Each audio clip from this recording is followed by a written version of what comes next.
지난주 미국에서 매우 중요한 두 가지 경제 지표가 발표되었습니다.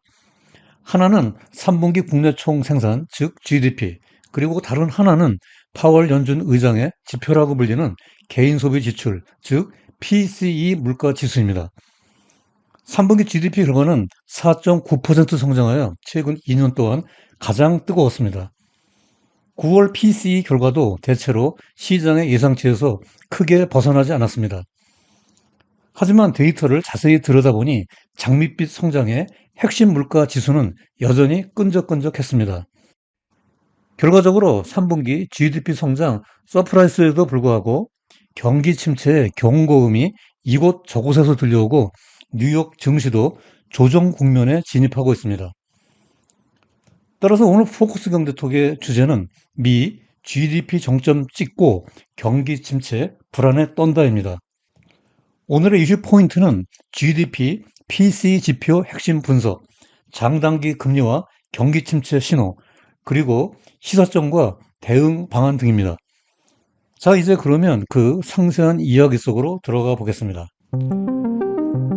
안녕하세요. 포커스 정례톡의 우보 박사입니다. 오늘은 먼저 지난주 목요일 상무부 경제분석국이 발표한 3분기 실질 GDP 성장률 결과의 핵심 포인트만 분석해 보도록 하겠습니다. 데이터상으로 최근 2년 이래 가장 큰 폭의 성장률을 보였는데요. 즉, 금년 3분기에 4.9% 성장하여 2021년 4분기 이후 최고치를 보였습니다. 그리고 오른쪽 그래프에서 GDP 성장률에 대한 기여도를 보면 소비, 재고 투자, 수출, 그리고 정부 지출의 순으로 GDP 성장에 기여했는데요. 이 중에서도 미국 경제에서 70%를 차지하고 있는 소비가 강한 성장을 견인했습니다. 이상과 같이 3분기 GDP가 겉으로 보면 매우 견조한 성장세를 보이는 것 같습니다. 하지만 세부 데이터를 자세히 들여다보면 해석이 좀 달라지는데요. 여기 그래프에서 보듯이 GDP에서 재고, 순수출, 정부 지출을 제외한 실질 민간 국내 최종 구매, 즉 PDFP는 3.3% 증가했습니다. 이것이 실질적인 성장률의 전부라는 것이죠. GDP 성장률은 뜨거웠으나 여기까지라는 평가입니다. 설상가상으로 4% 증가한 소비 이면에는 어두운 그림자가 들여다 보입니다. 왼쪽 그래프는 분기별 개인 가처분 소득, 즉 DPI의 증가율 추이를 나타내고 있는데요. 가처분 소득이란 총 소득에서 세금을 뺀 것으로 실제로 지출할 수 있는 돈을 의미하죠. 4분기 가처분 소득이 명목으로 전분기 6.1%에서 1.9%로 급격히 상승세가 둔화되었고요. 인플레이션을 감안한 실질로는 오히려 1% 감소했습니다. 실제로는 소비자들의 지갑이 쪼그라들었다는 얘기죠.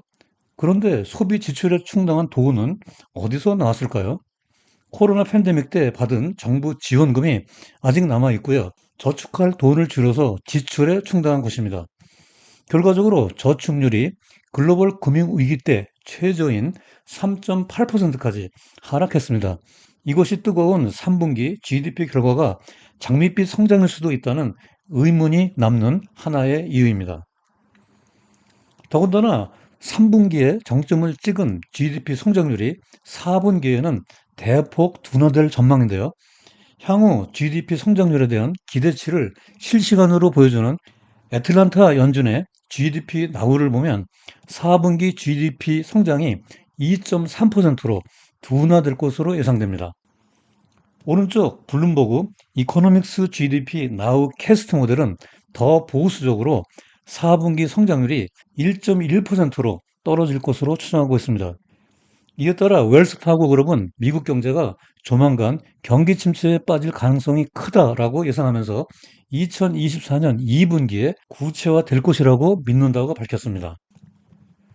이와 같은 3분기 GDP 성장률에 대한 분석은 이 데이터가 발표된 지난 목요일 뉴욕 증시의 3대 주가 지수와 10년물 국채 금리의 움직임에 그대로 투영되어 있습니다.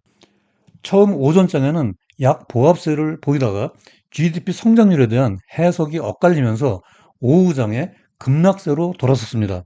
결과적으로 S&P 500과 나스닥은 마이너스 2% 가까이, 다우존스는 마이너스 1%에 근접하는 큰 폭의 하락률을 보이며 마감되었습니다. 오른쪽 10년물 국채 금리는 정상적인 경우라면 GDP 성장률 증가에 따라 상승해야 합니다. 하지만 5%대를 위협하면서 치솟다가 오히려 4.85%로 급락하며 마감되었습니다. GDP의 깜짝 성장에도 불구하고 주가가 밀리고 시장 금리가 하락한 것은 경기 침체에 대한 우려를 시장이 프라이싱에 반영하면서 조정 국면에 진입하고 있는 것으로 풀이됩니다. 다음날 금요일에는 연준 FOMC가 금리 정책 결정 시 목표 인플레이션에 대한 기준으로 가장 중시한다는 개인 소비 지출, 즉 9월 PCE 물가 지수가 발표되었는데요. 이것은 파월 의장이 선호하는 경제 지표라서 파월의 물가 지표라고도 불립니다. 전년 동기 YOY 대비 헤드라인 3.4%, 근원 3.7% 상승했습니다. 이것은 시장 컨센서스와 일치한 결과이고 근원 PC에는 전월 3.8%에 비해서 다소 둔화되었습니다. 전월 동기 즉 MOM으로도 헤드라인 0.4%, 근원 0.3%로 시장의 예상치와 같았으나 근원 PC가 전월 0.1%보다 오름세가 높아졌습니다. 그러나 전반적으로 9월 PCE 결과는 시장 컨센서스에 부합했다는 평가입니다. 그러나 좀 더 상세히 분석해보면 9월 PCE 결과에 대한 우려도 만만치 않습니다. 왼쪽 그래프는 월별 개인 소득과 개인 소비 지출의 변동 추이를 보여주고 있는데요. 9월 중에 개인 소득은 0.3% 증가한 반면에 소비 지출은 0.7% 증가했습니다. 즉, 버는 돈보다 씀씀이가 커지고 있다는 것이죠. 다시 말해 소득은 쪼그라들고 있는데 소비는 늘어나고 있다는 의미입니다. 소득보다 소비 지출이 많으면 저축은 고갈될 수밖에 없습니다. 한편 오른쪽 그래프는 에너지와 식품을 제외한 근원 PCE와 여기서 또다시 가중치가 큰 주택, 즉 쉘터를 제외한 슈퍼코어 PCE의 전년 동기 대비 추이를 보여주고 있습니다. 그래프에서 보듯이 9월 슈퍼코어 PCE 물가 지수는 전년 동기 대비 4.3% 상승했습니다. 거의 2년 이상 끈적끈적하게 거의 같은 수준에 머물러 있다는 팩트를 확인할 수 있습니다. 이것은 임금을 포함한 서비스 가격이 하락하지 않고 있기 때문입니다. 따라서 겉으로 보면 PCE 물가 지수가 시장의 기대에 부합하고 있는 것 같지만 속으로 뜯어보면 인플레이션의 복병이 아직도 도사리고 있다는 것입니다. 파월 의장이 하이어 포 런거를 줄기차게 외치고 있는 이유입니다. 이상에서 살펴보았듯이 견조한 GDP 성장과 시장의 기대에 부합하는 PCE 물가에도 불구하고 경기 침체에 대한 경고음이 이곳저곳에서 들려오고 있습니다. 최근 야후 파이낸스의 조시 샤퍼 기자가 장단기 금리 역전 지표를 개발한 원조인 캠벨 하비 교수와 인터뷰를 했습니다.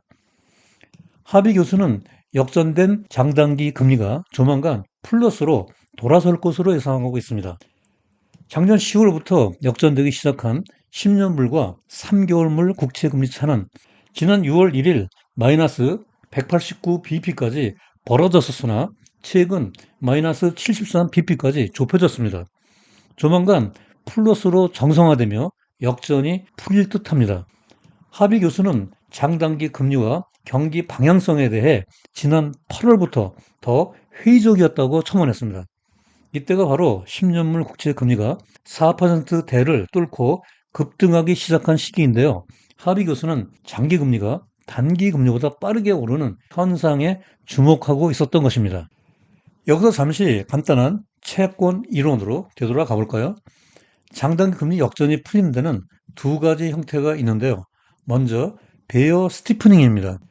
이 경우에는 장기 금리, 즉 10년물이 단기 금리 3월 물보다 더 빠르게 상승하면서 장단기 금리 역전이 해소되게 됩니다. 채권 금리가 오르면 채권 가격은 하락하므로 고음, 베어입니다. 반면에 불 스티프닝의 경우에는 단기 금리 3월물이 장기 금리 10년물보다 빠르게 하락하면서 역전이 풀리게 됩니다. 채권 금리가 하락하고 채권 가격은 오름으로 황소, 즉 불입니다. 이상의 두 가지 중에서 하비 교수가 주목하는 것은 전자의 베어 스티프닝의 경우입니다. 실제로 하비 교수가 주목하는 10년물과 3월물 장단기 금리의 베어 스티프닝 현상이 최근 들어 빠르게 진행되고 있습니다. 여기 이 그래프는 최근 3개월간 두 장단기 금리의 추이를 보여주고 있는데요. 역전폭이 8월 1일 마이너스 149bp에서 10월 26일에 마이너스 73bp까지 좁혀졌습니다. 단기 3월물 금리는 아주 소폭으로 상승한 반면 장기 10년물 금리는 가파르게 상승하고 있는 전형적인 베어 스티프닝의 현상을 보여주고 있습니다. 하비 교수의 예측대로 조만간 이 역전폭이 플러스로 전환되어 정상화될 것으로 보입니다. 하지만 베어 스티프닝은 경기 침체의 강력한 경고음입니다. 왜 베어 스티프닝이 경제에 나쁠까요? 크게 세 가지 예를 들면 소비자와 기업에 악영향을 초래하고요. 모기지 대출 금리에 연동되어 이자 부담을 가중시키며 이러한 문제들이 장기적으로 시차를 두고 파급되기 때문입니다. 경기 침체에 대한 경고음을 데이터를 가지고 구체적으로 살펴보도록 하겠습니다. 먼저 100대 은행 이외 중소형 은행을 거래하는 소비자들의 신용카드 연체율이 7.5%에 달해 역대 최고치로 악화되고 있습니다. 여기에다 기업들의 파산이 급증하고 있는데요. 여기 청생 막대처럼 금년 상반기에만 402개 기업이 파산하여 팬데믹 때를 제외하면 글로벌 금융위기 이후 가장 많습니다. 30년 만기 모기지 금리는 8.3%까지 치솟았습니다. 이러한 고금리로 신규 대출을 받아 집을 살 사람이 과연 몇 명이나 되겠습니까? 이러한 경고음은 주가에도 그대로 반영되어 있습니다.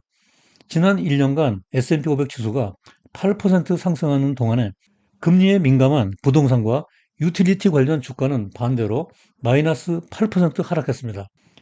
정리하면 아직 경기를 낙관하고 있는 월가의 전문가들도 많이 있지만 조만간 장단기 금리 역전이 풀리는 변곡점이 만들어지는 시기에 들려오는 경기 침체의 경고음에 각별히 유의해 나가야 하겠습니다. 자, 이제 마지막으로 오늘 영상의 주요 내용과 시사점 그리고 대응 방안을 포커스 포인트로 정리해 보도록 하겠습니다. 첫째로 3분기 미국의 견조한 GDP 성장률과 컨센서스에 부합하는 9월 PCE 물가 지수에도 불구하고 끈적끈적한 인플레로 상당 기간 고금리가 장기화되는 가운데 4분기 GDP 성장이 둔화되고 증시도 조정 국면에 진입할 것으로 예상된다. 둘째로 여기 왼쪽 그래프에서처럼 연준은 노 랜딩, 이코노미스트들과 골드만삭스와 같은 투자은행은 경기 침체 확률을 낮게 잡고 있으나 소비자와 CEO들은 각각 69%와 84%로 경기 침체를 예상하고 있으며 더군다나 장단기 금리 지표를 개발한 하비 교수는 역사적으로 8번 입증된 경기 침체 예측력을 확신하고 있다. 실제로 여기 오른쪽 그래프에서처럼 포브스가 세계 경제의 풍향이라는 한국의 수출이 10월 중 13개월 만에 증가세로 반전될 것으로 기대되고 있다. 이것이 미국, 한국을 포함한 글로벌 경제에 경기 침체가 오더라도 빠른 경기 회복의 청신호가 되기를 기대하면서 이번 영상을 마치도록 하겠습니다. 포커스 네트워크는 매번 영상의 방송 전체 대본을 블로그 우보의 경제나무에 업로드해 드리고 있습니다. 먼저 영상을 시청하신 후 아래 블로그에 접속하면 콘텐츠의 구체적인 데이터 확인과 세부 내용에 대한 리뷰가 가능하니 텍스트와 복습용으로 많이 활용해 주시기 바랍니다. 벌써 초겨울의 문턱에 접어드는 11월로 넘어가는 이번 주도 힘차게 보내시고요. 오늘 영상이 도움되었다면 구독과 좋아요 부탁드립니다. 다음에도 여러분들의 경제 지식을 넓히고 투자 생활에 힘과 도움이 되는 유익한 영상으로 또다시 찾아뵙겠습니다. 오늘도 끝까지 시청해 주셔서 대단히 감사합니다.